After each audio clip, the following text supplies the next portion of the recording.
দাবি নম্বর 1, একটি স্বাধীন তদন্ত কমিটি গঠন করতে হবে, যার দায়িত্ব হবে সংগঠিত হত্যাযজ্ঞগুলোর মধ্যে এবং গুপ্ত হত্যার মধ্যে নিষিদ্ধ সংগঠন ছাত্রলীগ কিংবা বিগত রেজিমের আওয়ামী ফ্যাসিস্টদের যে দোষর রয়েছে তাদের কোনো যোগসূত্র আছে কিনা তা বের করা।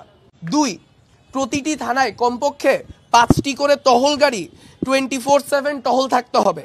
তারা ক্রাইম পেট্রোলিং করতে থাকবে এবং শিক্ষা প্রতিষ্ঠানগুলোর আশেপাশে বিশেষ নজরদারি রাখতে হবে।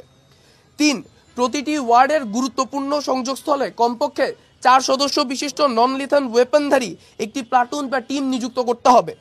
4, বাংলাদেশ ছাত্রলীগকে নিষিদ্ধকরণের পরও এই জঙ্গি সংগঠনের সাথে সংশ্লিষ্ট অনলাইনে ও ময়দানে সক্রিয় সকল নেতাকর্মীদেরকে এবং তাদের সহযোগীদেরকে নির্মূল করার জন্য স্বরাষ্ট্র মন্ত্রণালয়ের অধীনে একটি টাস্কফোর্স গঠন করতে হবে। এই টাস্কফোর্সের কার্যক্রমকে বেগবান করতে রাষ্ট্রের সকল গোয়েন্দা সংস্থাকে